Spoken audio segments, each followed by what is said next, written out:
اللهم ربنا اتقنا في الثاني والصلاة القائمة في سيدنا الرفيعة وابعث مقام محمود الذي وعدته من شرائطه وبركاته الله أكبر. Allah Bismillahirrahmanirrahim. Alhamdulillah wassallallahu ala sayyidina Muhammad. Kita hitung satu persatu. Pada masa kita bermusafir, jarak ukuran yang cukup, maka dengan kita boleh melakukan 8 perkara kelonggaran hukum, atau kita boleh melaksanakan rukhsah kelonggaran yang diberikan oleh hukum. Itu dengan harusnya tidak pernah beribadah dalam dosa. Pada masa kita musafir kita boleh tayamum kalau pada saat tidak ada air. Tapi kalau perginya karena tempat mazhab tidak boleh tayamum yang walaupun tidak ada air. Yang kedua, pada waktu kita musafir dengan jarak pandang yang cukup, kita boleh melaksanakan sembahyang sunat tanpa harus menghadap kiblat. Senang saja. Allahu Akbar. Duduk arah tujuan kita mana? Kita menuju Terengganu, kiblat kita Terengganu. Bukan ke sebelah sana. Sebab jalan situ bukan jalan Terengganu. Itu menuju Epon atau menuju ke Indonesia misalnya. Yang walaupun kita membelakangi kiblat tidak ada masalah. Kenapa? Karena pada waktu kita musafir kita boleh melaksanakan sembahyang sunat tanpa menghadap kiblat. Dua, boleh tayamum, boleh sembahyang sunat tanpa kita menghadap kiblat. Kemudian yang ketiga, kita boleh melaksanakan sembahyang jamaah. 4, kita boleh melaksanakan sembahyang kasar. 4 menjadi 2. 5, dengan kita boleh menyapu kedua khuf. Jadi kita tak nak cuci kedua belah kaki, tak kisah, kita boleh menyapu kedua khuf asalkan kita pakai dalam keadaan suci dan bersih. Di antara daripada sebab kita boleh menyapu khuf itu disebabkan karena kita musafir selama 3 hari 3 malam. Kemudian yang keenam, dengan kita kalau pada waktu kelaparan kita boleh makan bangkai. Dan juga kalau sampai ke sini musafir urusan di KL di Putrajaya ternyata tak selesai, terpaksa harus pergi pada hari Kamis sampai kemari pada hari Jumat. Azan Jumat sudah berkumandang. Orang yang musafir asalkan rencananya di KL kurang daripada 4 hari, dia boleh tidak salat Jumat karena musafir. Jadi boleh kasar jamaah, boleh meninggalkan arah kiblat, boleh memakan bangkai, tayamum, memakai kedua khuf, kemudian tidak melaksanakan sembahyang Jumat.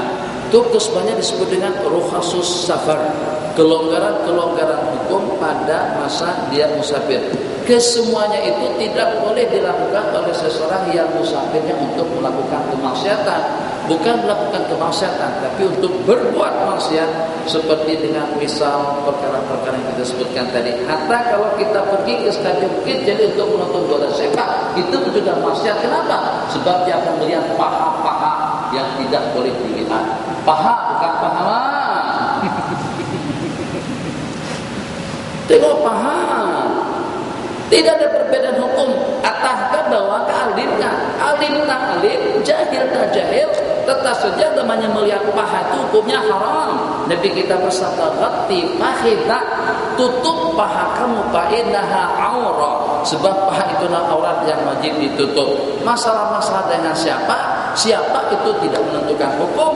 Hukum tetap hukum. Siapa yang terbabit, tetap hukumnya terbabit. Kalau memang hukumnya makruh, hukumnya makruh. Kalau saya terbabit melihat, haram hukumnya. Tidak berarti kalau pada seseorang itu alim, enggak.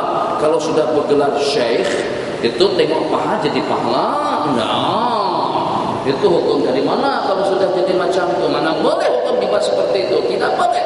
Hukum tidak ada perbedaan antara individu dengan individu. Kalau bersalaman dengan perempuan haram hukumnya kepada sesiapapun. Hatta kalau pada tuan guru yang bersalaman pun juga tetap hukumnya haram. Bukan berarti kalau dengan tuan guru, kiai, maulana, habib dan lain sebagainya hukumnya boleh. Ada rukhsah kelonggaran hukum? Tidak. Bahkan tanggung jawab seorang alim itu lebih berat daripada yang lain. Sebab orang alim itu akan diidolakan dan akan jadi panutan umat. Kalau orang alim berbuat, kadang-kadang ramai orang yang terbabit melakukannya. Kenapa? Sebab kalau dengan mereka karena tidak tahu, beralasan kalau seandainya itu tidak boleh, kenapa ulama terbabit melakukannya? Itu berarti tanggung jawab sebagai seorang alim yang kalau pada saat terbabit melakukan perkara-perkara yang terlarang. Tapi kalau nak KKN-nya adalah untuk urusan bisnis, KKN-nya nak ziarah, KKN-nya kena nak meneruskan perjalanan pergi ke Mekah. Tapi pada masa di Sungai Petani atau pada saat di Petaling, maksud Sri Petaling atau di mana saja, ada orang jual minum arak, ada orang jual minuman, terus dia minum. Itu namanya safar fi maksiyah. Ada safarul maksiyah, ada maksiyah bis safar, ada maksiyah bis safar. Maksiyah bis safar itu tidak memberikan kelonggaran hukum, tapi maksiat pada masa perjalanannya itu tetap saja dia boleh menerima dan melakukan kelonggaran hukum. Silakan. Bismillahirrahmanirrahim. Bismillahirrahmanirrahim. Kami saja bahwa